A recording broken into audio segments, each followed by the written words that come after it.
My name is John Balmer. I'm a senior, and I watched as Dalton McGuinty came into the elections 8 years ago or so, promising that there wouldn't be any tax increases. And I've seen the health tax.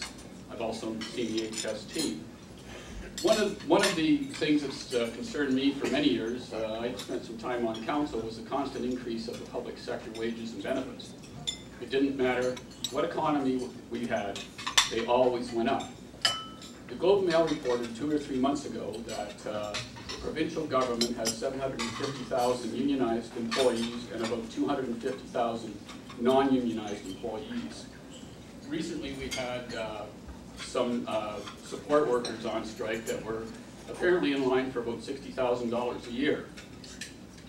If we use that number, the cost of running our government's payroll is $60 billion a year, and that's using $60,000. If we gave everybody a 2% to 2% increase, for instance, that comes out to about $1.2 billion a year.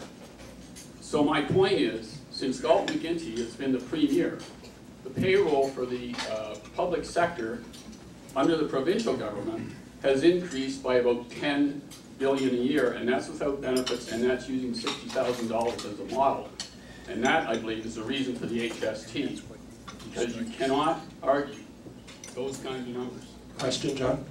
I would like to know how you can consider your party to be qualified to run this province when they blatantly came out with untruths at the initial phases, and they have increased the cost to everybody else who's not in the government by at least $15 billion a year. Is that to Ms. Berry? That's to Ms. Berry, and I think everybody else will comment. Well, first of all, we have to look at the HST as part of a larger tax reform package that was supported by the federal Tories. This is a tax package that saw us becoming more competitive to create jobs, that took us out of a recession where we recovered 115% of jobs lost in the recession. That's more of a job recovery in Ontario that we've seen than the entire United States and Canada combined. And 57% of those jobs are full-time. We know that there has been decisions and policies have made over the last 8 years that have been unpopular. But leadership is about making those decisions to be sure that we have a future. 140 countries around the world have a harmonized sales tax, a value-added tax system. Ontario now has one of the most competitive tax systems for investment.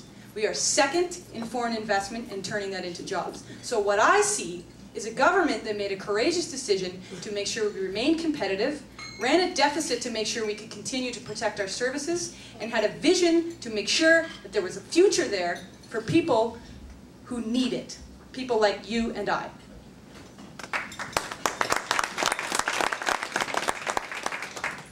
Unbelievably, this is one of the only things I agree with Stephanie, HST. Consumption tax is the only fair tax.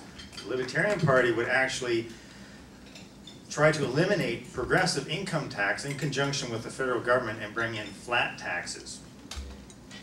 As far as, and I guess in conjunction with the how do we get our spending under control, we would look at rolling back our annual spending by 8% a year. I mean, we have $10 billion plus deficits. We have $300 billion in the hole. By the end of this next mandate, we're going to be pushing $350 billion. We need to cut back the overall size of government in order to survive. Well, putting consumption tax on things that are basic essential to life, such as home heating, hydro, things like that, is just simply the wrong way to go. That makes people at the lowest end of our economic scale even worse off than they already are. That stalls our economy, and and quite frankly, that makes business more expensive as well, because you have fewer consumers and you have higher rates for power and things like that. That's stalling business, that's stalling our economy, and that's just not productive at all. Additionally, we would not attack the workers. We think that the workers, especially many in the public sector, work hard, and they deserve to raise a family with a reasonable income.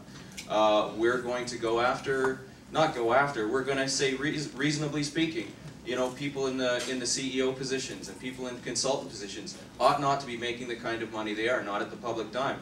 I'll agree with Andrew. If you want that kind of money, go into the private sector. If you think you deserve that kind of money, and I'm sure you do, go and find it in the public sector, not in a public CEO position.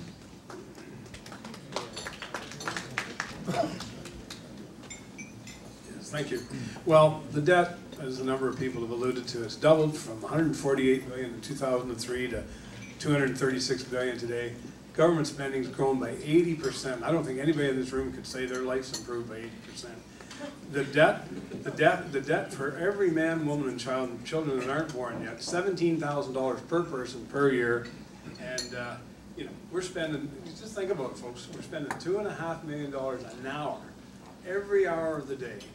70 million bucks a day of money we don't have. This is borrowed money from the offshore, most of it probably offshore money. So we need to get a handle on this, not by slash and burn, but surely to God, out of every dollar that's spent in Ontario, we can find 2 cents out of that dollar in waste, in bureaucracy, consultants, whatever, and we can commit that slowly over time. It's like eating an elephant. You don't do it all at once, you do it one bite at a time.